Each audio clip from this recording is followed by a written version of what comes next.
أعوذ بالله من الشيطان الرجيم.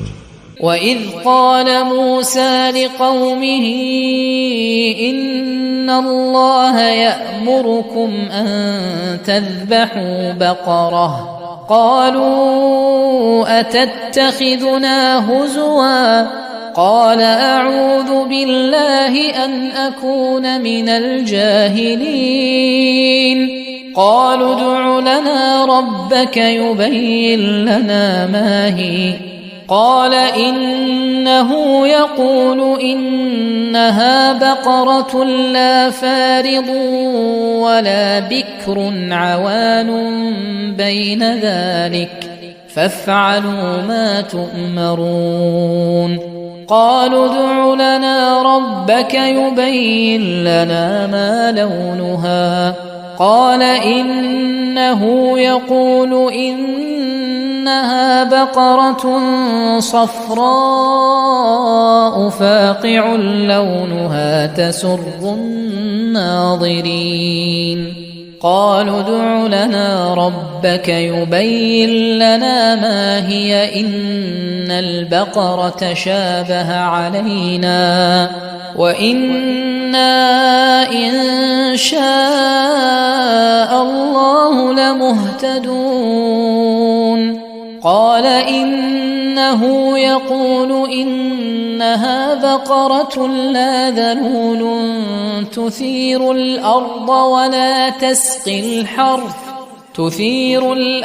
ولا تسقي الحرث مسلمة لا شية فيها قالوا الآن جئت بالحق فذبحوها وما كادوا يفعلون وإذ قتلتم نفسا فادارأتم فيها والله مخرج ما كنتم تكتمون فقلنا اضربوه ببعضها كذلك يحيي الله الموتى ويريكم آياته لعلكم تعقلون إن الحمد لله نحمده ونستعينه ونستغفره ونعوذ بالله من شرور أنفسنا ومن سيئات أعمالنا من يهده الله فلا مضل له ومن يضلل فلا هادي له وأشهد أن لا إله إلا الله وحده لا شريك له وأشهد أن محمدا عبده ورسوله يا أيها الذين آمنوا اتقوا الله حق تقاته ولا تموتن إلا وأنتم مسلمون يا أيها الناس اتقوا ربكم الذي خلقكم من نفس واحدة وخلق منها زوجها وبث منهما رجالا كثيرا ونساء واتقوا الله الذي تساءلون به والأرحام إن الله كان عليكم رقيبا يا أيها الذين آمنوا اتقوا الله وقولوا قولا سديدا يصلح لكم أعمالكم ويغفر لكم ذنوبكم ومن يطع الله ورسوله فقد فاز فوزا عظيما أما بعد فإن خير الحديث كتاب الله وخير الهدي هدي محمد صلى الله عليه وسلم وشر الأمور محدثاتها وكل محدثة بدعة وكل بدعة ضلالة وكل ضلالة في النار قال تعالى وإذ قال موسى لقومه إن الله يأمركم أن تذبحوا بقرة قالوا أتتخذنا هزوا قال أعوذ بالله أن أكون من الجاهلين سورہ بقرہ اللہ رب العزت ان آیات میں اپنے ان احسانات کا تذکرہ فرما رہے ہیں جو اللہ رب العزت نے بنی اسرائیل پہ کیے اور اس کے ساتھ ساتھ اللہ تعالیٰ یہ بھی وعدے کر رہے ہیں کہ بنو اسرائیل کا ان احسانات کی مناسبت سے رویہ کیسا تھا. انہوں نے اللہ کا شکر ادا کرنے کی بجائے اللہ کی نافرمانی کا رویہ اختیار کیا اور اللہ کے نبی جناب موسیٰ علیہ السلام سے برا سلوک کرتے رہے، ان کی توہین کرتے رہے اور ان کے سامنے سرکشی کا مظاہرہ کرتے رہے. چنانچہ اس آیت میں بھی اللہ تعالیٰ کہہ رہے ہیں وَإِذْ قَالَ مُوسَىٰ لِقَوْمِهِ، اور اس وقت کا تذکرہ کرو جب کہا موسیٰ نے اپنی قوم سے کہ بے شک اللہ تعالیٰ تمہیں حکم دیتا ہے کہ تم ایک گائے کو ذبح کرو۔ قالوا، وہ کہنے لگے اتتخذنا ہزوا، کیا آپ ہمیں مذاق بنا رہے ہیں؟ قال، تو موسیٰ علیہ السلام نے کہا اعوذ باللہ ان اکون من الجاہلین، میں اللہ سے پناہ چاہتا ہوں، میں اللہ کی پناہ میں آتا ہوں اس سے بچنے کے لیے کہ میں جہلوں میں سے ہو جاؤں، بیوقوفوں میں سے ہو جاؤں۔ اس آیت کی تفصیلات میں داخل ہونے سے پہلے یہاں پہ اس بات کی وضاحت کرنا چاہوں گا کہ موسیٰ علیہ السلام نے اللہ کے حکم سے بنی اسرائیل کو گائے ذبح کرنے کا حکم کیوں دیا۔ اس بارے میں دو بڑے موقف ہیں۔ ایک موقف یہ ہے کہ بنی اسرائیل میں سے کسی نے اسے قتل کر دیا جس کا وہ وارث بننے والا تھا، بھتیجے نے چچا کو قتل کر دیا۔ قتل کرنے کے بعد چچا کی لاش دوسرے لوگوں کے گھروں کے سامنے پھینک دی اور کوشش کی کہ ذمہ داری قتل کی ان پہ آئے۔ انہوں نے قتل سے انکار کیا تو ایک عجیب و غریب صورتحال پیدا ہو گئی، لڑائی جھگڑے کا امکان پیدا ہو گیا۔ تو معاملہ موسیٰ علیہ السلام تک پہنچا تو انہوں نے حکم دیا کہ اللہ کہتا ہے کہ اس معاملے میں تم ایک گائے ذبح کرو۔ مقصد یہ تھا کہ گائے ذبح ہوگی اور اس گائے کے کسی ایک حصے کو لے کر مقتول پہ مارا جائے گا، مقتول پہ ضرب لگائی جائے گی اور مقتول زندہ ہو جائے گا اور وہ خود بتائے گا کہ قاتل کون تھا۔ یہ ہمیں معلوم ہوتا ہے ان روایات سے جنہیں امام طبری، امام ابن کثیر وغیرہ بیان کرتے ہیں، بلکہ مشہور و معروف تابعی عبیدہ السلمانی، ان کی طرف سے جو روایت ہم تک پہنچی ہے اس سے بھی یہی کچھ معلوم ہوتا ہے۔ لیکن کچھ مفسرین کی رائے یہ ہے کہ بنی اسرائیل مصر میں ایک عرصے سے رہ رہے تھے، مصریوں کے ساتھ رہتے ہوئے ان کے دلوں میں گائے کی تقدیس کا عقیدہ پیدا ہو گیا تھا، اور اس کا ایک مظہر بچھڑے کی پوجا کرنا بھی تھا۔ اس سے بھی پتہ چلتا ہے کہ یہ لوگ گائے کے ساتھ، بچھڑے کے ساتھ، بیل کے ساتھ عقیدت کا اور تقدیس کا عقیدہ رکھا کرتے تھے۔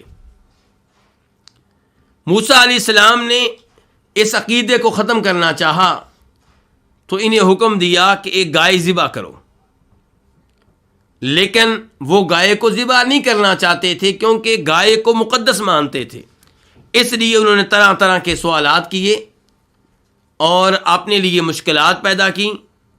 بعد میں انہوں نے گائے ذبح کی اور پھر ایک آدمی کا قتل ہو گیا، اس کے قاتل کے معاملے میں اختلاف پیدا ہو گیا، تو اللہ کے حکم سے اس گائے کا ایک حصہ اس مقتول پہ مارا گیا اور وہ زندہ ہوا اور اس نے بتایا کہ میرا قاتل کون ہے۔ تو یہ دو طرح کے موقف ہیں۔ وہ روایات جو صحیح سند سے ثابت ہیں عبیدہ سلمانی سے اور دیگر پرانے بزرگوں سے، تابعین سے، ان سے یہی لگتا ہے کہ قتل کا واقعہ ہوا اور قاتل کی تحدید کے لیے ان لوگوں نے موسیٰ علیہ السلام سے رابطہ کیا۔ تب موسیٰ علیہ السلام نے کہا کہ اللہ حکم دیتا ہے کہ تم گائے کو ذبح کرو۔ امام طبری اور امام ابن کثیر ان لوگوں کا رجحان اسی کی جانب ہے۔ اگرچہ یہ روایات اسرائیلی روایات ہیں، لیکن ان آیات پہ غور کیا جائے تو لگتا ہے کہ شاید اس واقعے کی کوئی نہ کوئی حقیقت ہے۔ تو اللہ تعالیٰ کہہ رہے ہیں کہ جب موسیٰ نے اپنی قوم سے کہا کہ اللہ تمہیں حکم دیتا ہے کہ تم ایک گائے ذبح کرو، قال، کہا، فعل ماضی ہے واحد کے لیے. کس نے کہا؟ موسیٰ نے علیہ السلام. کس سے کہا؟ لقومہ، اپنی قوم سے. کیا کہا؟ کہ ان اللہ یأمرکم ان تذبحوا بقرہ، کہ یقیناً اللہ تعالیٰ یأمرکم، تمہیں حکم دیتا ہے. یأمر فعل مضارع ہے. کتنے لوگوں کے لیے ہے؟ واحد کے لیے. یأمر وہ حکم دیتا ہے، یعنی کہ اللہ تعالیٰ کم تمہیں. ان تذبحوا بقرہ، کیا حکم دیتا ہے؟ کہ تم ایک گائے ذبح کرو. تذبحوا فعل مضارع ہے، جمع کے لیے ہے کہ تم نے ذبح کرنی ہے. اور تذبحوا کے اوپر چونکہ ان داخل ہوا ہے اس لیے تذبحوا کے آخر میں نون گر گیا ہے. بقرہ ایک گائے. کون سی گائے؟ کوئی بھی ہو. بقرہ کے اوپر تنوین ہے اور یہ لفظ کسی تحدید کے بغیر ہے. کوئی بھی گائے ہو وہ تم نے ذبح کرنی ہے. تو بنی اسرائیل کو جو حکم دیا گیا تھا اگر اس پہ عمل کرتے تو وہ حکم آسان تھا، مشکل نہیں تھا. لیکن انہوں نے مسلسل سوالات کر کے اپنے آپ کو مشکل میں ڈالا، کیونکہ موسیٰ علیہ السلام کی بات پہ عمل کرنے سے گریز کر رہے تھے. اس کے بعد قالو، کہنے لگے. کیا کہنے لگے؟ اتتخذنا ہزوا. تتخذنا سے پہلے جو حمزہ ہے یہ استفہام کے لیے ہے، سوال کے لیے ہے. لیکن یہاں پہ سوال کا مقصد معلومات لینا نہیں ہے، بلکہ موسیٰ علیہ السلام پہ انکار کرنا ہے اور موسیٰ علیہ السلام کی وہ مذمت کرنا چاہ رہے ہیں. اپنی طرف سے انہیں ڈانٹ رہے ہیں اور اس سے پتہ چلتا ہے کہ یہ لوگ کتنے سرکش تھے. نبی موسیٰ علیہ السلام سے کہہ رہے ہیں کہ آپ ہمیں گائے کے ذبح کرنے کا حکم دے کر کیا ہمارا مذاق اڑا رہے ہیں؟ آپ ہمیں مذاق بنا رہے ہیں. تتخذو فعل مضارع ہے واحد کے لیے. آپ بناتے ہیں، تو بناتا ہے، نہ ہمیں. ہزواً مذاق موسیٰ علیہ السلام سے کہا جا رہا ہے. قال، تو انہوں نے کہا، کنہوں نے؟ موسیٰ علیہ السلام نے. اعوذ فعل مضارع ہے واحد کے لیے. میں پناہ میں آتا ہوں. باللہ، کس کی پناہ میں؟ اللہ کی پناہ میں. کس بات سے اللہ کی پناہ میں آتا ہوں؟ کس چیز سے بچنے کے لیے اللہ کی پناہ میں آتا ہوں؟ اعوذ باللہ ان اکون من الجاہلین. میں اس بات سے بچنے کے لیے اللہ کی پناہ میں آتا ہوں کہ میں جہلوں میں سے ہو جاؤں. جاہلین کس کی جمع ہے؟ جاہل کی. اور مراد یہاں پہ جاہل سے کیا ہے؟ بے وقوف. یعنی کہ مذاق اڑانا کسی کا یہ بیوقوفوں کا کام ہے، اور میں نہیں چاہتا کہ میں تمہارا مذاق اڑاؤں اور بیوقوف بنوں اور جاہل بنوں. میں ایسا کام کیوں کروں گا؟ یعنی کہ میں تو اللہ کا نبی ہوں، مجھے تو اللہ نے علم دیا ہے. میرے لیے یہ مناسب نہیں ہے کہ میں تمہارا مذاق اڑاؤں، تمہیں مذاق بناؤں اور تمہارے ساتھ استہزاء کروں. یہ مجھے زیب نہیں دیتا. تو اس آیت کے مسائل اور احکام پہ اگر آپ غور کریں تو سب سے پہلے اللہ تعالیٰ کہہ رہے ہیں کہ جب موسیٰ نے اپنی قوم سے کہا، کیا کہا؟ کہ اللہ تمہیں حکم دیتا ہے کہ تم ایک گائے ذبح کرو. اللہ کے احکامات اور اللہ کے آرڈر، کیا ان پہ عمل کرنا واجب ہوتا ہے، لازمی ہوتا ہے، یا آپ کی مرضی ہے عمل کر لیں اور چاہیں تو عمل نہ کریں؟ اصول یہ ہے، ضابطہ یہ ہے، قاعدہ یہ ہے کہ اللہ کا ہر حکم، نبی علیہ الصلوۃ والسلام کا ہر حکم وجوب پہ دلالت کرتا ہے. اس پہ عمل کرنا واجب ہے، لازمی ہے، ضروری ہے. جو حکم اللہ یا اللہ کے رسول نے دے دیا اس کے بارے میں الگ سے سوال نہیں ہوگا کہ پتہ نہیں اب یہ حکم جو ہے اس پہ عمل کرنا ضروری ہے کہ ضروری نہیں ہے. ضابطہ یہ ہے کہ ہر حکم جو اللہ کے رسول کی طرف سے آیا اس پہ عمل کرنا کیا ہے؟ ضروری ہے، واجب ہے. جو یہ دعویٰ کرے کہ یہاں پہ جو حکم آیا ہے، فلاں آیت میں جو حکم آیا ہے، فلاں حدیث میں جو حکم آیا ہے، وہ وجوب کے لیے نہیں ہے بلکہ استحباب کے لیے ہے، یہ بتانے کے لیے ہے کہ یہ کام کر لیں گے تو افضل ہے، نہیں کریں گے تو کوئی مسئلہ نہیں، اس کو دلیل دینا ہوگی. جو یہ دعویٰ کرے گا اس کو دلیل دینا ہوگی، وہ قرینہ بتانا ہوگا جس کی وجہ سے وہ دعویٰ کر رہا ہے کہ یہاں پہ حکم وجوب کے لیے نہیں ہے، ورنہ اللہ کا ہر حکم، اللہ کے رسول کا ہر حکم کس کام کے لیے ہے؟ وجوب کے لیے. مثال کے طور پہ نبی علیہ الصلوۃ والسلام جب کہتے ہیں داڑھی بڑھاؤ، داڑھی کو لٹکاؤ، تو اب آپ کا یہ حکم استحباب کے لیے ہے یا وجوب کے لیے ہے؟ وجوب کے لیے ہے. آپ نے حکم دے دیا اور اس پہ عمل کرنا واجب ہے. اور اس ایسے بھی یہی پتہ چل رہا ہے اگر ہر آرڈر وجوب کے لیے نہ ہو تو بنی اسرائیل یہ کہہ سکتے ہیں کہ ہم نے سمجھا تھا کہ آپ حکم دے رہے ہیں، اللہ حکم دے رہا ہے گائے ذبح کرنے کا، لیکن یہ حکم وجوب کے لیے نہیں ہے. ورنہ تو اللہ کے ہر آرڈر اور نبی علیہ السلام کی حدیث میں آئے ہوئے ہر آرڈر کے بارے میں کوئی بھی کہہ سکتا ہے کہ جی میں نے اس لیے عمل نہیں کیا، میں سمجھ رہا تھا کہ وجوب کے لیے نہیں ہے. تو ان اللہ یامرکم، اللہ تمہیں حکم دیتا ہے. کیا حکم دیتا ہے؟ کہ تم گائے ذبح کرو. کون سی گائے؟ کوئی بھی گائے. کوئی تحدید نہیں تھی. جو حکم دیا گیا تھا اس پہ عمل کرنا آسان تھا، لیکن بنی اسرائیل نے بار بار سوال کیے اور اپنے آپ کو مشقت میں ڈالا. اللہ تعالیٰ تمہیں حکم دیتا ہے. اسے پتہ چلتا ہے کہ اللہ رب العزت کلام فرماتے ہیں. اللہ نے حکم دیا، کلام کر کے دیا. قالو، وہ کہنے لگے اتتخذنا ہزوا، کیا آپ ہمیں مذاق بنا رہے ہیں؟ کیا آپ ہمارا مذاق اڑا رہے ہیں؟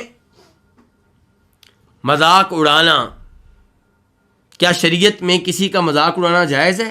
بالکل جائز نہیں. اللہ تعالیٰ فرماتے ہیں سورہ حجرات میں، یا ایھا الذین آمنوا لا یسخر قوم من قوم عسى ان یکونوا خیرا منہم ولا نساء من نساء عسى ان یکن خیرا منہن. کہ اے ایمان والو، کوئی بھی قوم کسی دوسری قوم کا مذاق نہ اڑائے. مرد مردوں کا مذاق نہ اڑائیں، عورتیں عورتوں کا مذاق نہ اڑائیں. جب آپ کسی کا مذاق اڑاتے ہیں تو اس کے پیچھے کیا سوچ ہے؟ اس کے پیچھے سوچ ہوتی ہے کہ آپ اس کو حقیر جان رہے ہوتے ہیں اور اپنے آپ کو اس سے افضل اور بہتر سمجھتے ہیں، اسی لیے تو آپ اس کا مذاق اڑاتے ہیں. تو اسلام میں کسی کا مذاق اڑانے کی اجازت نہیں ہے. البتہ اسلام میں مزاح کی اور خوش طبعی کی اجازت ہے، اور ہمارے نبی علیہ السلام بھی مزاح کیا کرتے تھے، خوش طبعی فرمایا کرتے تھے. مثال کے طور پہ ایک بڑھیا آپ کے پاس آتی ہے اور اس خواہش کا اظہار کرتی ہے کہ وہ جنت میں جانا چاہتی ہے، تو آپ نے فرمایا کوئی بڑھیا جنت میں نہیں جائے گی.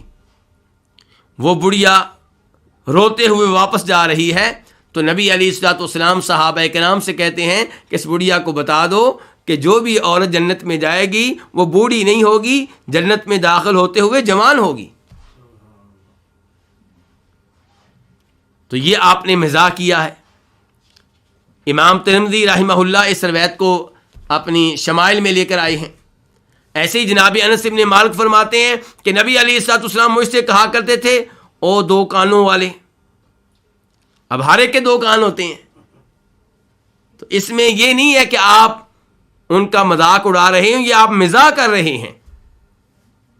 اور مزاح کی علامت اور نشانی یہ ہے کہ جس سے آپ مزاح کریں گے وہ بھی آپ کے مزاح پہ خوشی محسوس کرے گا، وہ بھی لطف محسوس کرے گا. جبکہ مذاق اڑانے میں کیا ہے؟ اس کو آگ لگے گی، اس کے دل میں آپ کے بارے میں بغض، کینہ اور عداوت پیدا ہوگی. اور اسلام چاہتا ہے کہ مسلمان ایک دوسرے سے محبت کرنے والے ہوں، نہ کہ ایک دوسرے سے نفرت کرنے والے ہوں. تو مزاح خوش طبعی بالکل جائز ہے، لیکن کوئی ایسا مزاح نہ ہو جس مزاح میں دین کا مذاق اڑایا جا رہا ہو، اللہ کا مذاق اڑایا جا رہا ہو، اللہ کے رسول کا مذاق اڑایا جا رہا ہو، قرآن کی کسی آیت کا اور نص کا مذاق اڑایا جا رہا ہو، داڑھی کا مذاق اڑایا جا رہا ہو، پردے کا مذاق اڑایا جا رہا ہو. اگر یہ کام کیے جائیں گے تو معاملہ کفر تک پہنچ سکتا ہے. تو مزاح کی اجازت ہے، لیکن مزاح اتنا زیادہ نہ ہو کہ آپ قبر کو بھول جائیں، آخرت کو بھول جائیں، موت کو بھول جائیں. اللہ تعالیٰ فرماتے ہیں فَلْيَضْحَكُوا قَلِيلًا وَلْيَبْكُوا كَثِيرًا. لوگ زیادہ رویا کریں اور ہنسنے کی اجازت ہے، لیکن ہنسنے کو معمول نہ بنائیں. تو بہرحال مذاق اڑانے کی اجازت نہیں ہے. تو اسی لیے موسیٰ علیہ السلام نے کیا کہا؟ قَالَ أَعُوذُ بِاللَّهِ أَنْ أَكُونَ مِنَ الْجَاهِلِينَ، کہ مذاق اڑانا جاہلوں کا کام ہے، بیوقوف لوگوں کا کام ہے. میں تو الحمدللہ اللہ کا نبی ہوں، اللہ نے مجھے عقل و شعور سے نوازا ہے، میں یہ کام کیسے کر سکتا ہوں کہ میں کسی کا مذاق اڑاؤں؟ میں اپنے آپ کو اللہ کی پناہ میں دیتا ہوں کہ اللہ تعالیٰ مجھے بچا کر رکھے کہ میں یہ غلط کام کروں۔ کیا غلط کام؟ کہ کسی کا مذاق اڑاؤں۔ ان الفاظ سے ایک تو یہ پتہ چلا کہ گناہوں سے بچنے کے لیے، شیطان کے وسوسوں سے بچنے کے لیے انسان کو چاہیے کس سے پناہ مانگے؟ اللہ سے پناہ مانگے۔ اسی لیے تلاوت کرنے سے پہلے اعوذ باللہ من الشیطان الرجیم پڑھنے کا حکم دیا گیا ہے۔ فَإِذَا قَرَأْتَ الْقُرْآنَ فَاسْتَعِذْ بِاللَّهِ مِنَ الشَّيْطَانِ الرَّجِيمِ، کہ جب آپ قرآن کی تلاوت کرنے لگیں تو آپ اللہ سے پناہ مانگ لیا کریں۔ کس سے بچنے کے لیے؟ شیطان مردود سے بچنے کے لیے، کیونکہ جو ہی آپ تلاوت کا آغاز کریں گے شیطان آپ پہ حملے کرے گا، وسوسے ڈالے گا، آپ کو یاد کروائے گا کہ ابھی تو آپ نے فلاں کو فون کرنا تھا، ابھی تو آپ نے بچوں کا یہ کام کرنا ہے، ابھی تو آپ کے دوست کا یہ کام ہے۔ اس کی کوشش ہوگی کہ آپ تلاوت ترک کر دیں۔ تو اس لیے ہمیں کیا کہا گیا کہ ہم پہلے کیا پڑھ لیں؟ اعوذ باللہ من الشیطان الرجیم۔ تو اعوذ باللہ بڑی اہم چیز ہے، لیکن آپ نے دیکھا ہوگا عام طور پہ لوگ اعوذ باللہ پڑھتے ہیں بے دھیانی سے، بے توجہی سے، اور ایسے پڑھتے ہیں جیسے فضول چیز ہو، اصل چیز تو بعد میں آ رہی ہے۔ حالانکہ اعوذ باللہ من الشیطان الرجیم نہایت اہمیت رکھتی ہے اس لحاظ سے کہ آپ جو عظیم کام کرنے جا رہے ہیں شیطان نے اس سے آپ کو روکنا ہے، رکاوٹیں کھڑی کرنی ہیں، اور آپ نے شیطان سے اپنے آپ کو بچانے کے لیے اپنے آپ کو اللہ کی پناہ میں دینا ہے۔ تو آپ درخواست کے انداز میں، منت کے انداز میں، دعا کے انداز میں پڑھیں اعوذ باللہ من الشیطان الرجیم، آپ کے ذہن میں ہو کہ اس وقت میں اللہ سے مخاطب ہوں۔ تو بہرحال اس ایسے پتہ چلا کہ گناہوں سے بچنے کے لیے انسان اپنے آپ کو کس کی پناہ میں دے؟ اللہ کی پناہ میں، اور شیطان کے شر سے بچنے کے لیے ہم اللہ تعالیٰ کی مدد کے محتاج ہیں، تنہا ہم شیطان کا مقابلہ نہیں کر سکتے۔ اور موسیٰ علیہ السلام نے کیا کہا ہے؟ میں اپنے آپ کو اللہ کی پناہ میں دیتا ہوں، اللہ سے استعاذہ کیا ہے، اللہ سے پناہ مانگی ہے۔ تو اللہ سے کسی بھی شر سے بچنے کے لیے پناہ مانگنا یہ اللہ کی عبادت ہے، کیونکہ پناہ مانگنا دعا ہے، اور دعا کیا ہے؟ عبادت ہے۔ تو استعاذہ، اللہ سے پناہ مانگنا، یہ عبادت ہے، اور عبادت میں اللہ کے ساتھ کسی اور کو شریک کرنا جائز نہیں ہے۔ تو قبر والوں سے پناہ مانگنا کسی شر سے بچنے کے لیے، فوت شدگان سے پناہ مانگنا کسی شر سے بچنے کے لیے، یہ قبر والے کو، فوت شدہ کو اللہ کی عبادت میں اللہ کا شریک بنانا ہے۔ اور اللہ تعالیٰ فرماتے ہیں کہ یہ کام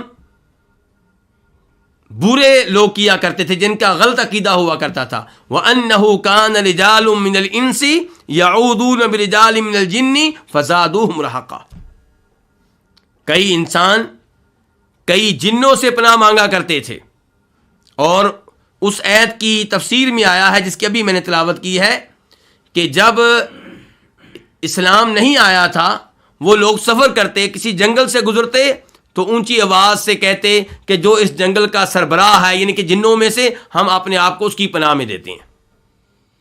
تو یہ شرکی عقیدہ ہے، یہ غلط عقیدہ ہے۔ اور وہ لوگ، بات سے بات نکلتی ہے تو میں عقیدہ واضح کر دوں، وہ لوگ جو جنوں کو استعمال کرتے ہیں انہیں یہ بات ذہن میں رکھنی چاہیے کہ جن آپ کے کام تب آتے ہیں جب آپ ان جنوں کو راضی کریں گے، اور وہ کب راضی ہوں گے آپ کے اوپر؟ جب آپ کو شرکیہ کام کریں گے، شرک پہ مبنی کو کام کریں گے، تب وہ آپ کی مدد کے لیے تیار ہوں گے۔ تو اس لیے جنوں کو استعمال میں لانے کے عمل سے گریز کرنا چاہیے۔ کوئی ایسا ہوتا ہے جس کے ساتھ تعاون کرنے والا ایسا جن ہوتا ہے جو نیک ہو، ورنہ عام طور پہ جو جن ہوتے ہیں وہ شیطان ہوتے ہیں۔ تو بہرحال اللہ سے پناہ مانگنا اللہ کی عبادت، اور قبر والوں سے، فوت شدگان سے پناہ مانگنا کیا ہو جائے گا؟ عبادت میں شرک۔ اب سوال پیدا ہوتا ہے کہ کیا میں کسی زندہ آدمی سے پناہ مانگ سکتا ہوں؟ جی ہاں، زندہ آدمی، اس سے آپ اس معاملے میں پناہ مانگ سکتے ہیں جس معاملے میں وہ پناہ دینے کی استطاعت رکھتا ہے۔ میرے محلے کا ایک آدمی ہے، وہ بدماش ہے، اس کے شر سے بچنے کے لیے میں پولیس سے مدد مانگتا ہوں، میں انتظامیہ سے مدد مانگتا ہوں کیونکہ پولیس اس معاملے میں میری مدد کر سکتی ہے، انتظامیہ مدد کر سکتی ہے، تو میرا یہ عمل بالکل ٹھیک ہے۔ لیکن روز قیامت اللہ کے عذاب سے بچنے کے لیے میں اگر کسی زندہ آدمی سے پناہ مانگوں، کسی زندہ پیر سے پناہ مانگوں، تو کیا یہ چیز اس کے بس میں ہے؟ اس کے بس میں نہیں ہے، تو یہ عمل غلط ہو جائے گا۔ تو بہرحال ان معاملات میں احتیاط کرنی چاہیے۔ یہ پناہ مانگنا، یہ مدد مانگنا، ان امور میں بہت سے لوگ عقیدہ توحید سے نکل کر عقیدہ شرک میں داخل ہو جاتے ہیں۔ اس کے بعد اللہ رب العزت ارشاد فرماتے ہیں آیت نمبر 68 میں، قالوا ادع لنا ربك يبين لنا ما هي قال انه يقول انها بقرة لا فارض ولا بكر عوان بين ذلك فافعلوا ما تؤمرون۔ انہوں نے کہا آپ ہمارے لیے اپنے رب سے دعا کریں کہ وہ ہمارے لیے وعدے کرے، ماہیا یہ کیا ہے، یعنی کہ یہ گائے کیا ہے، کیسی ہو یہ گائے۔ قال انہوں نے کہا، یعنی کہ موسیٰ علیہ السلام نے، انہ یقول بے شک وہ کہتا ہے، یعنی کہ اللہ تعالیٰ، انہا بقرۃ لا فارض ولا بکر، وہ گائے نہ بوڑھی ہے اور نہ بچڑی ہے، عوان بین ذالک متوسط عمر کی ہے، بین ذالک ان دونوں کے بیچ میں ہے، فافعلوا ما تؤمرون تو تم کرو وہ جس کا تمہیں حکم دیا جا رہا ہے۔ قالوا انہوں نے کہا، کنہوں نے کہا؟ بنی اسرائیل نے، یعنی کہ جب موسیٰ علیہ السلام نے انہیں بتایا کہ اللہ گائے ذبح کرنے کا حکم دے رہا ہے، قالوا تو انہوں نے آگے سے کہا ادعو، یہ فعل امر ہے اور واحد کے لیے ہے۔ موسیٰ علیہ السلام کو مخاطب کر کے کہہ رہے ادعو، آپ دعا کریں، لنا ہمارے لیے، ہماری خاطر۔ کس سے دعا کریں؟ رب کا، اپنے رب سے۔ آپ ان کا انداز دیکھیے، یہ نہیں کہہ رہے کہ ہمارے رب سے، کہہ رہے ہیں آپ ہمارے لیے اپنے رب سے دعا کریں۔ تو ان کے یہ الفاظ، ان میں بھی ایسا لگتا ہے کہ جیسے وہ موسیٰ علیہ السلام سے غلط انداز سے مخاطب ہوں۔ تو کیا کہہ رہے ہیں؟ آپ ہمارے لیے اپنے رب سے دعا کریں، یبین کہ وہ وعدے کر دے۔ یبین یہ کیا ہے؟ فعل مضارع ہے اور واحد کے لیے ہے، یعنی کہ وہ اللہ وعدے کر دے، لنا ہمارے لیے۔ کیا وعدے کر دے ہمارے لیے؟ ماہیا کہ اس گائے کی عمر کیا ہو، یہ گائے کیسی ہو، یعنی کہ عمر کے لحاظ سے گائے کیسی ہو۔ ما کیا، ہیا یہ کیا، یہ گائے۔ ہیا کی ضمیر کدھر جا رہی ہے؟ گائے کی طرف، بقرہ کی طرف۔ قال اس نے کہا، کس نے؟ موسیٰ علیہ السلام نے، انہو بے شک وہ کون؟ اللہ، یقول کہتا ہے، اللہ تعالیٰ کہتا ہے۔ کبھی اللہ نے کہا، کبھی اللہ تعالیٰ کہتا ہے۔ ان الفاظ سے کیا پتہ چلتا ہے کہ کلام کرنا اللہ کی صفات میں سے ایک صفت ہے، اور اللہ جب چاہتا ہے تب کلام کرتا ہے، جس سے چاہتا ہے کلام کرتا ہے۔ تو انہو یقول بے شک وہ کہتا ہے کہ انہا بے شک یہ گائے جو میں نے کہا ہے، بقرۃ ایسی گائے ہے کہ لا فارض یہ بوڑھی نہیں ہے۔ فارض کا معنی کیا ہے؟ بوڑھی۔ لا کا معنی کیا ہے؟ نہیں۔ تو یہ بوڑھی نہیں ہے، ولا بکر اور نہ ہی یہ کیا ہے؟ بچڑی ہے۔ یہ بچڑی بھی نہیں ہے، بچیا بھی نہیں ہے۔ عوان پھر یہ کیا ہے؟ عوان متوسط عمر کی ہے، بین ذالک ان دونوں کے درمیان میں ہے۔ بین کا معنی کیا ہوتا ہے؟ درمیان، ذالک ان دونوں کے۔ اب میں ذالک کا ترجمہ کیا کر رہا ہوں، تفسیر کیا کر رہا ہوں؟ ان دونوں کے، جبکہ ذالک جو اس میں اشارہ ہے وہ تو واحد کے لیے ہے، اور میں تفسیر کر رہا ہوں کہ ان دونوں کے۔ ایسا کیوں؟ کیونکہ ذالک کا اشارہ جو ہے وہ فارض اور بکر کی طرف ہے، یعنی کہ عوان بین ذالک المذکور، یہ گائے متوسط عمر کی ہے، اور جن دو گائیوں کا تذکرہ ہوا ہے ان کے درمیان کی ہے عمر کے لحاظ سے، نہ بہت بوڑھی اور نہ بالکل بچی۔ ففعلوا پس تم کرو، کون کہہ رہے ہیں؟ موسیٰ علیہ السلام۔ اور افعلوا فعل امر ہے، جمع کے لیے ہے، تم کرو، ما اسم موصول ہے الذی کے معنی میں، تم کرو وہ جس کا تمہیں حکم دیا جا رہا ہے. تؤمرون فعل مضارع ہے لیکن معلوم کے لیے نہیں، مجہول کے لیے، یعنی کہ وہ کام کرو جس کا تمہیں آرڈر دیا جا رہا ہے، جس کا تمہیں حکم دیا جا رہا ہے.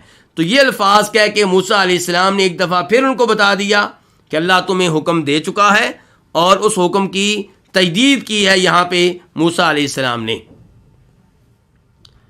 اب یہ سوال ایک فالتو سوال ہے، فضول سوال ہے.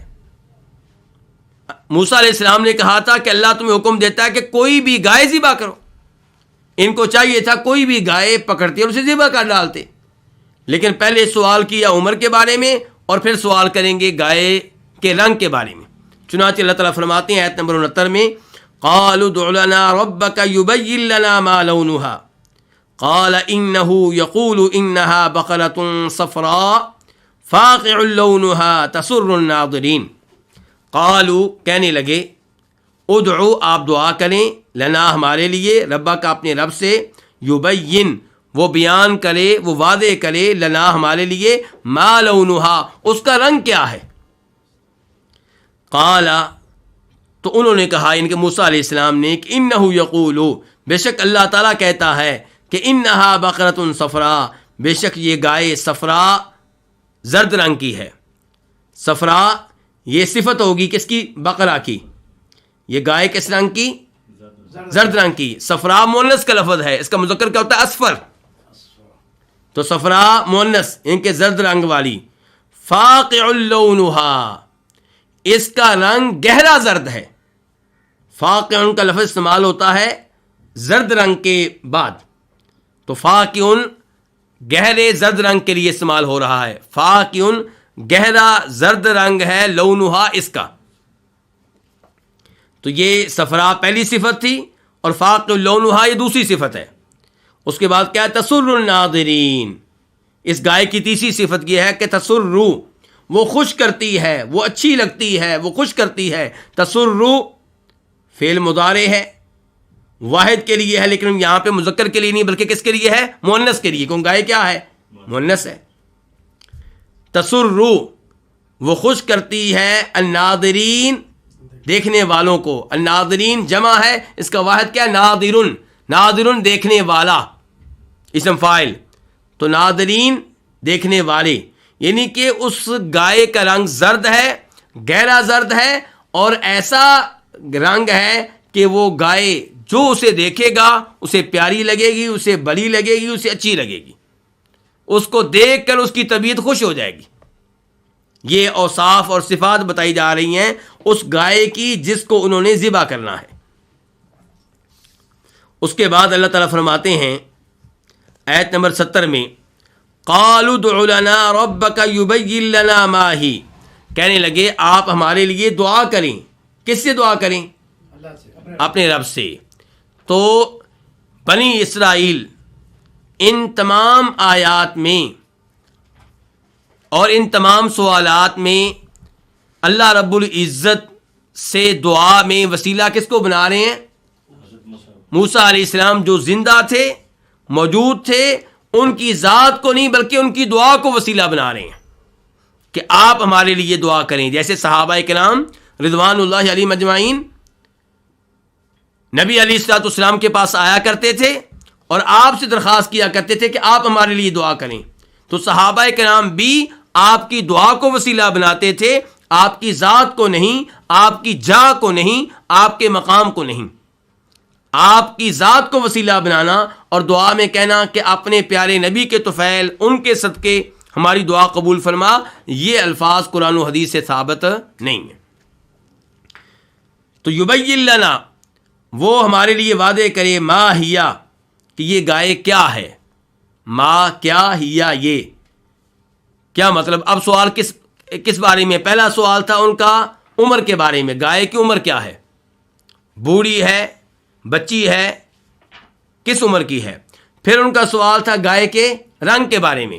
اب تیسرا سوال یہ ہے کہ گائے کیسی ہے، کیا وہ کام کرنے والی ہے، زمین میں ہل چلاتی ہے، ہلوں کے لیے استعمال ہوتی ہے ہل چلانے کے لیے، یا کنویں سے پانی نکالنے کے لیے استعمال ہوتی ہے، یا اسے کام کاج میں نہیں لگایا گیا، کیسی وہ گائے ہے؟ ان البقرہ، بے شک گائیں، تشابہ علینا، بے شک جنس گائے، یعنی کہ گائے کی جو جنس ہے، گائے جو ہے تشابہ علینا، ہم پہ مشابہ ہو گئی ہے، ہمیں پتہ نہیں چل رہا کہ کس گائے کو ذبح کرنا ہے۔ وَإِنَّا، اور بے شک ہم، انشاء اللہ، اگر اللہ نے چاہا، لَمُهْتَدُونَ، البتہ ہدایت پانے والے ہیں۔ انا میں جو انا ہے پہلا شد کے ساتھ، وہ بے شک کے معنی کے لیے ہے، توکید کے لیے ہے، تحقیق کے معنی کے لیے ہے، یقیناً کے معنی کے لیے ہے۔ اور لَمُهْتَدُونَ میں جو لام ہے، لا محتدون، یہ لام بھی تاکید کے لیے ہے۔ تو تاکید کتنی دفعہ آ گئی اس جملے میں؟ 2 بار، یعنی کہ بے شک یقیناً ہم ہدایت پانے والے ہیں۔ لیکن کب ہدایت پائیں گے؟ انشاءاللہ، اگر کس نے چاہا، اگر اللہ کی مشیت ہوئی، اگر اللہ کا ارادہ ہوا۔ اور انشاءاللہ، ان حرف شرط ہے، اگر کے معنی میں، شاء اللہ، اللہ نے چاہا، شاء فعل ماضی ہے، ارادہ کیا، چاہا اللہ تعالیٰ نے، تو انشاءاللہ یہ جو جملہ ہے، یہ جملہ معترضہ ہے۔ جیسے ہم کہتے ہیں نبی صلی اللہ علیہ وسلم نے فرمایا انما الاعمال بالنیات، اب نبی نے فرمایا انما الاعمال بالنیات، یہ اصل بات ہم کہنا چاہتے ہیں۔ درمیان میں ہم نے آپ کو دعا دی ہے صلی اللہ علیہ وسلم، اور یہ دعائیہ جو الفاظ ہیں، یہ جملہ معترضہ ہیں، ان کا اس گفتگو سے کوئی تعلق نہیں ہے جو ہم کرنا چاہ رہے ہیں،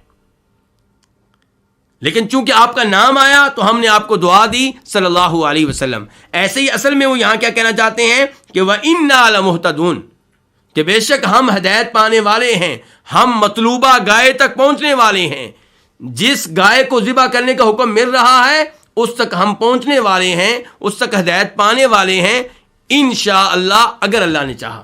تو انشاءاللہ کیا ہے؟ جملہ معترضہ۔ اور امام اکرمہ جو صحابی ہیں یا تابعی ہیں؟ تابعی ہیں، بہت بڑے تابعی ہیں، وہ بھی عبداللہ ابن عباس رضی اللہ تعالیٰ عنہ کے شاگردوں میں سے ہیں، اور آپ جانتے ہیں کہ عبداللہ ابن عباس کا تفسیر میں ایک بڑا مقام ہے، ایک بڑی حیثیت ہے، اور ان کے شاگردوں کا بھی ایک مقام ہے۔ تو یہ اکرمہ کہتے ہیں کہ اگر وہ انشاءاللہ نہ کہتے تو اب بھی ان کو ہدایت نہیں ملنی تھی، اب بھی ان کو رہنمائی نہیں ملنی تھی، لیکن یہاں پہ انہوں نے انشاءاللہ کہا تو یہ لفظ ان کے کام آ گیا۔ اور یہاں سے پتہ چلا کہ جو کام ہم مستقبل میں کرنا چاہتے ہیں اور اس کا اظہار کر رہے ہیں کہ ہم یہ کام کریں گے، وہاں پہ کیا کہنا چاہیے؟ انشاءاللہ کہنا چاہیے، یعنی کہ یہ کہنا چاہیے کہ میں تو پورا زور لگاؤں گا، میرا تو ارادہ ہے، میرا تو عزم ہے، لیکن کام تب ہوگا جب آسمان والا چاہے گا، جب اس کی مشیت ہوگی، جب اس کا ارادہ ہوا، ورنہ میں جتنی بھی کوشش کر لوں اس کا ارادہ نہ ہوا تو کام نہیں ہو سکے گا۔ تو وَإِنَّا إِنشَاءَ اللَّهُ لَمُهْتَدُونَ، اور ہم اگر اللہ نے چاہا تو ہدایت پانے والے ہیں۔ یہاں پہ میں اس امر کی وضاحت کر دوں کہ پاک و ہند میں بہت سے لوگ گفتگو کرتے ہوئے کہتے ہیں کہ وہی ہوگا جو اللہ چاہے گا اور اللہ کے نبی چاہیں گے۔ تو مشیت میں اللہ کے ساتھ کس کو شریک کر دیتے ہیں؟ اللہ کے نبی کو صلی اللہ علیہ وسلم۔ جبکہ نبی علیہ السلام تشریف فرما تھے، اور جو حدیث بیان کرنے لگا ہوں اسے امام نسائی نے بھی روایت کیا اور امام احمد نے بھی۔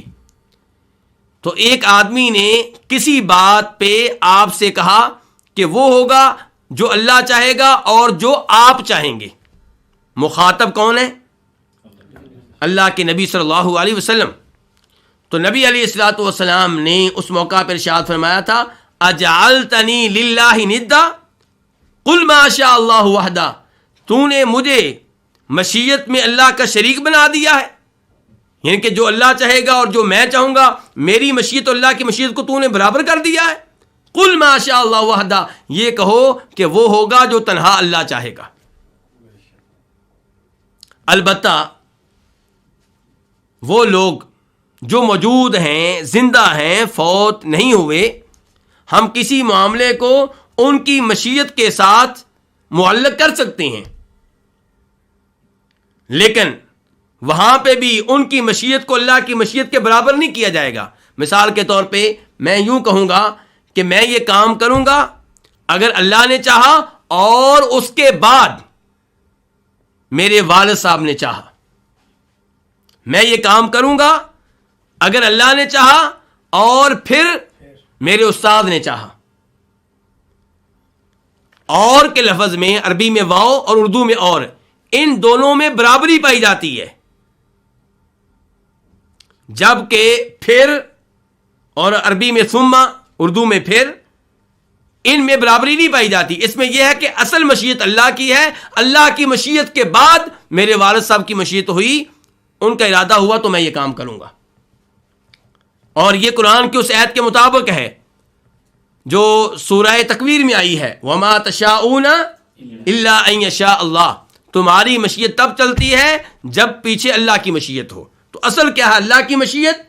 اللہ کی مشیت ہو تو انسان کی مشیت پوری ہوتی ہے، اور اگر اللہ کی مشیت نہ ہو تو انسان جو بھی کر لے اس کا کام نہیں ہوگا۔ تو خلاصہ کلام کیا ہے کہ اللہ تعالیٰ کے ساتھ مشیت میں کسی کو شریک کرنے کی اجازت نہیں ہے۔ البتہ آپ کسی سے کہہ سکتے ہیں کہ جیسے اللہ چاہے گا اور اس کے بعد جیسے آپ کہیں گے ویسے میں کر لوں گا، لیکن اس کے بعد یہ نہیں کہ جیسے اللہ نے چاہا اور جیسے آپ نے چاہا۔ اللہ کے ساتھ مشیت میں کسی اور کو شریک نہیں کرنا۔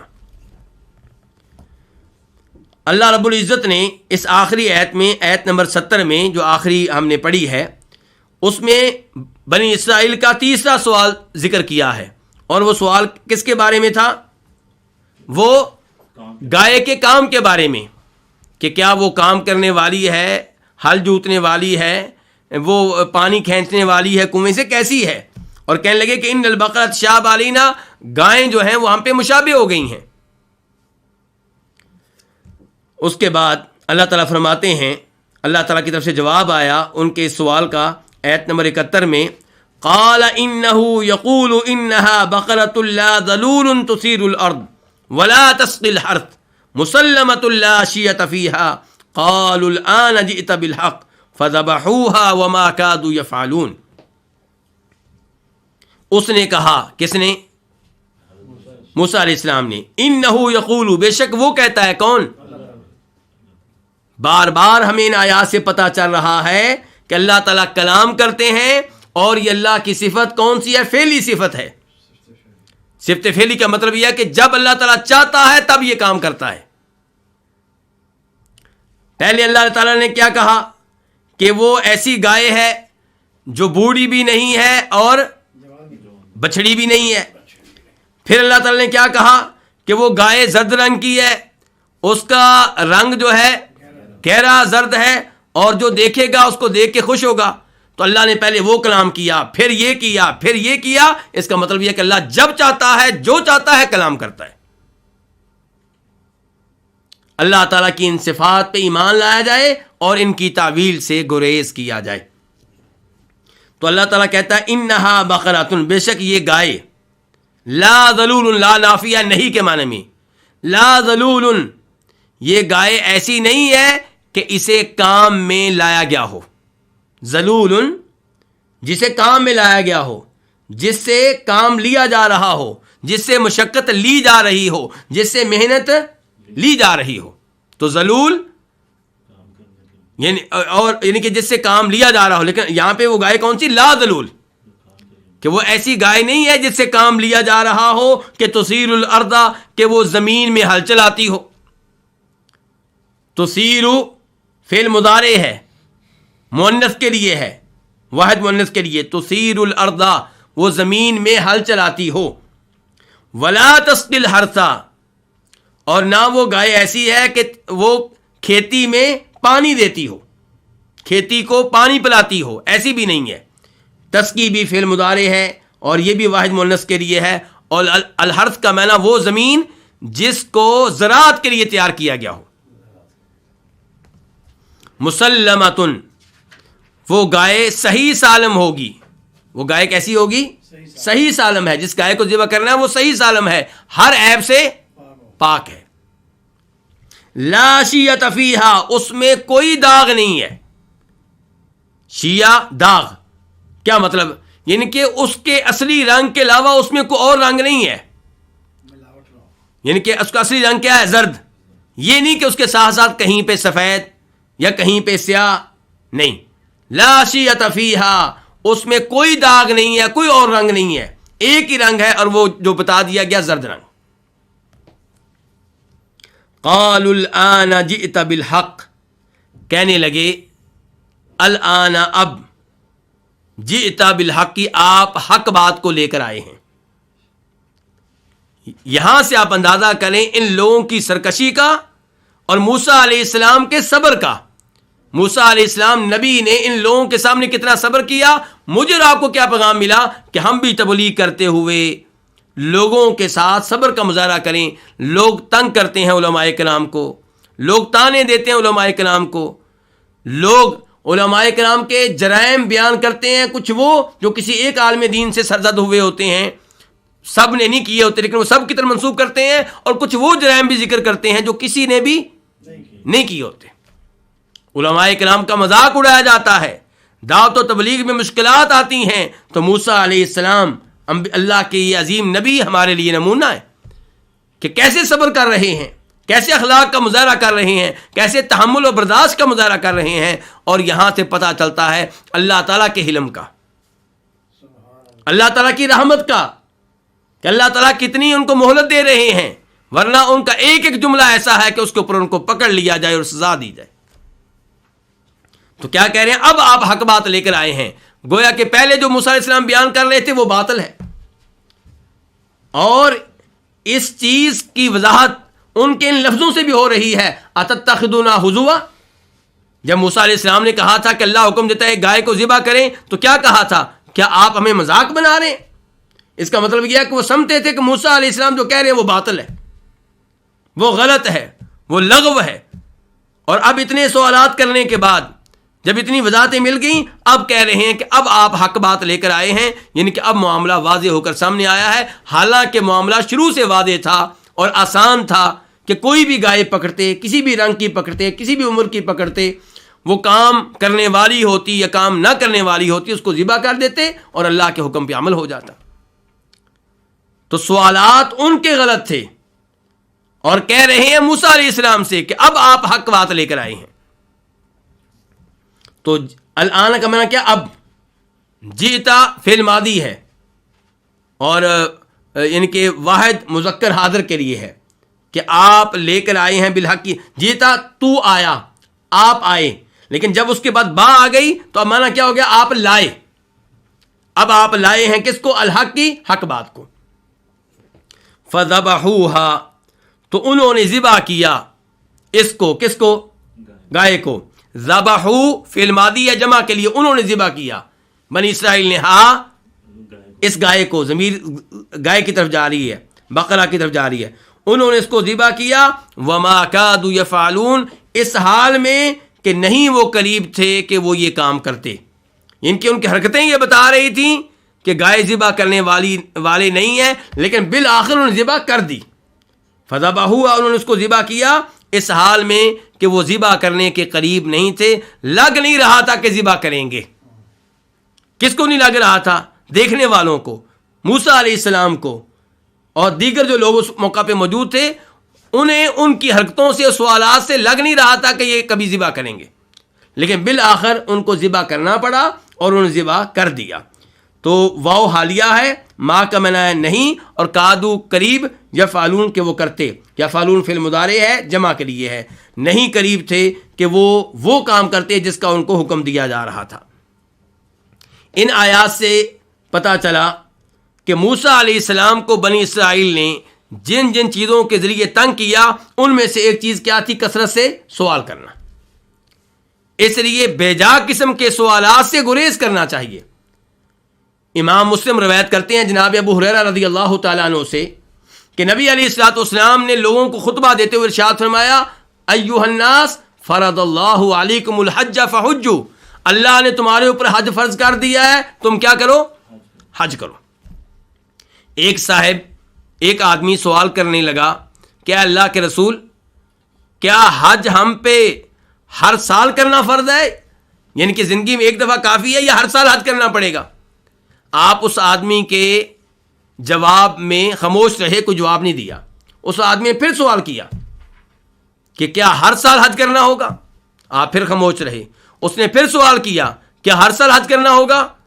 تو آپ نے ارشاد فرمایا کہ ایک بار حج کر لینا کافی ہے. آپ کے سوال کا مفہوم، آپ کے جواب کا مفہوم بتا رہا ہوں. آپ کے جواب کا مفہوم یہ تھا کہ ایک دفعہ حج کر لینا کافی ہے، ایک دفعہ فرض ہے، یعنی کہ بار بار فرض نہیں ہے. اور تمہارے یہ سوال کرنے کی وجہ سے کہ کیا ہر سال فرض ہے، اگر میں کہہ دیتا کہ ہر سال فرض ہے تو تم لوگوں پہ ہر سال حج کرنا فرض ہو جاتا. جب میں کسی بات کا حکم دوں تو اپنی طاقت کے مطابق اس پہ عمل کیا کرو اور سوالات سے گریز کیا کرو، اور جب میں کسی چیز سے روکوں تو اس سے مکمل طور پہ دور رہا کرو. جو میں آرڈر دوں اس پہ اپنی استطاعت کے مطابق عمل کرو، اور جس سے میں روک دوں اس سے مکمل طور پہ دور رہنا ہے. کیوں؟ فرق کیوں ہے؟ کیونکہ جب آپ آرڈر دیں نماز پڑھنے کا تو نماز پڑھنے کے آرڈر پہ عمل کرنا ہے طاقت کے مطابق. مسجد میں جا سکتے ہیں تو مسجد میں، بیمار ہیں تو گھر میں، کھڑے ہو کے پڑھ سکتے ہیں تو ٹھیک ہے، بیمار ہیں تو بیٹھ کر اپنی طاقت کے مطابق عمل کرنا ہے.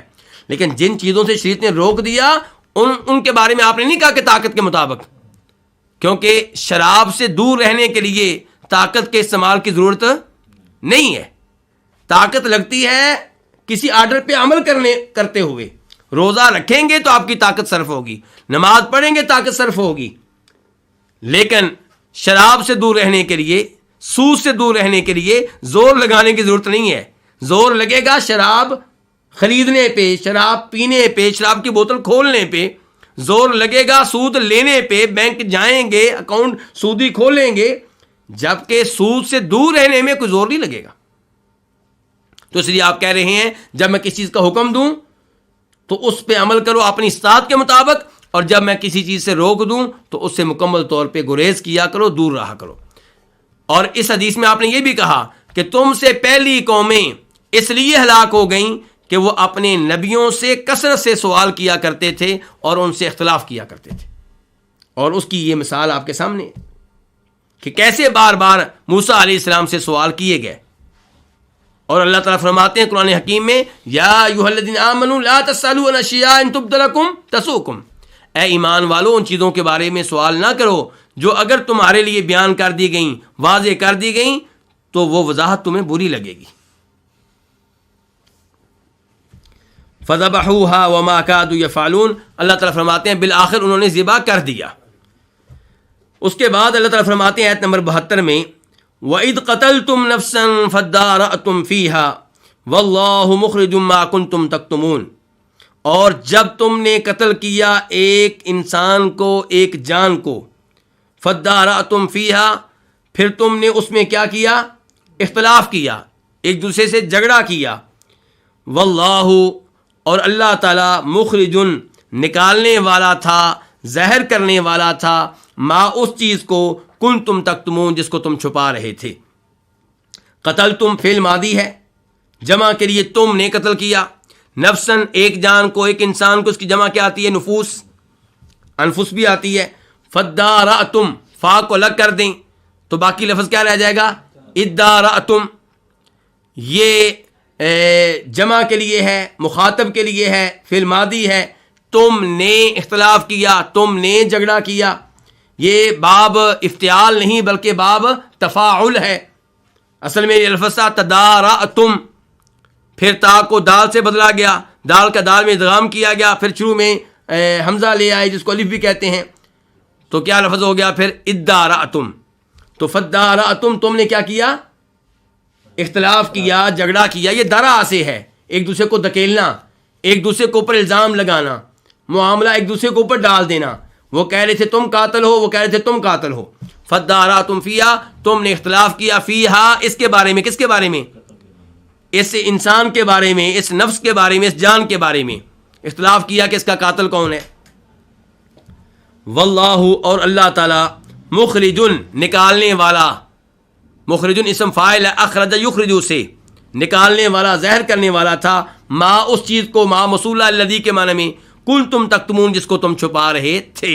کنتم تم تھے، تکتمون چھپاتے، تکتمون فعل مضارع ہے جمع کے لیے، تم چھپا رہے تھے کتم یکتمو سے. تو ایک انسان قتل ہو گیا بنی اسرائیل میں، جیسا کہ میں درس کے آغاز میں بتا چکا ہوں، قتل ہو گیا. اب اس کا قاتل کون ہے، اس معاملے میں ان میں اختلاف پیدا ہو گیا. تو انہوں نے پھر موسیٰ علیہ السلام سے رابطہ کیا، گائے ذبح کرنے کا حکم دیا گیا. اور اللہ تعالیٰ کہہ رہے ہیں کہ اللہ تعالیٰ اس چیز کو زہر کرنے والا تھا جس کو تم چھپا رہے تھے، وہ قاتل کو چھپا رہے تھے، اور اللہ تعالیٰ نے قاتل کو زہر کر کے رہنا تھا.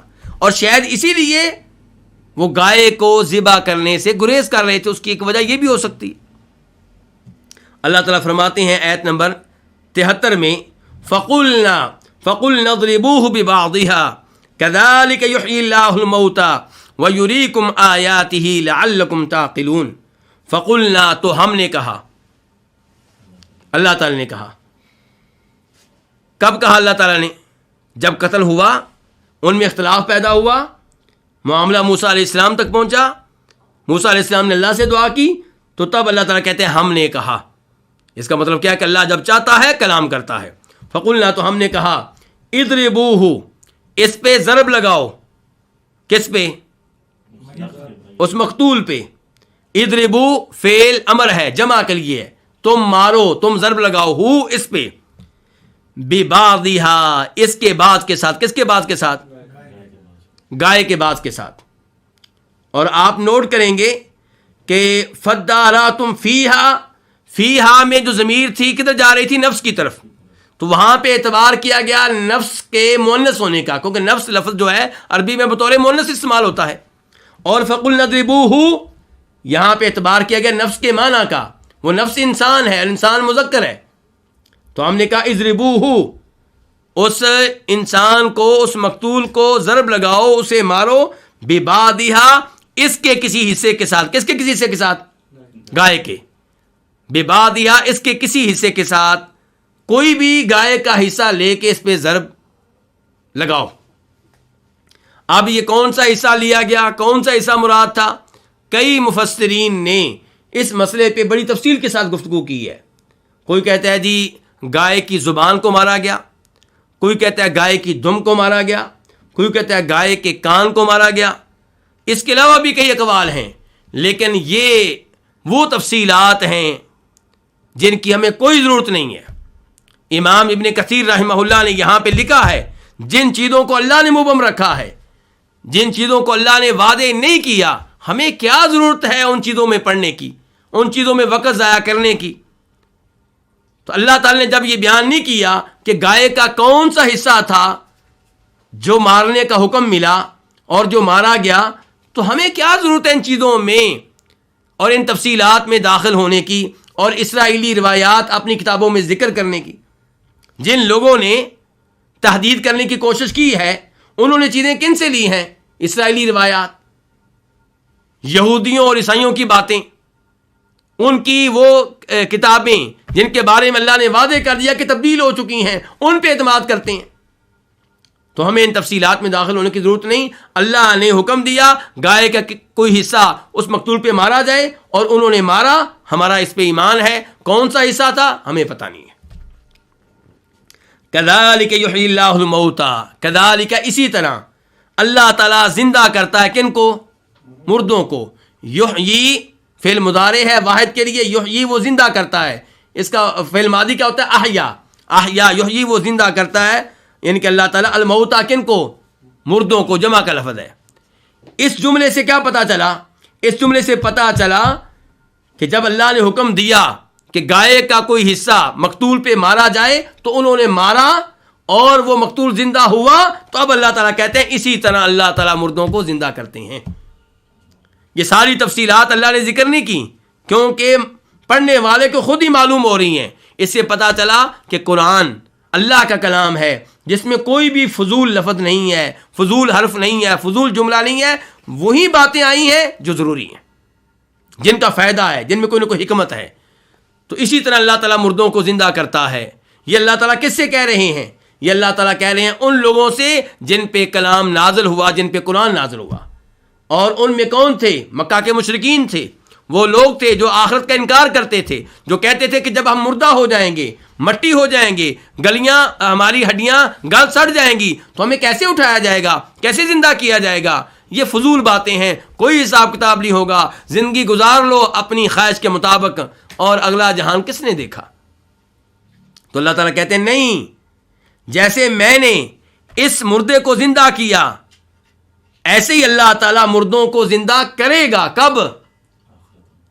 جب قیامت آئے گی تو سب کو قبروں سے اٹھایا جائے گا، سب کو حساب کتاب کے لیے زندہ کیا جائے گا، اللہ کے سامنے پیش کیا جائے گا۔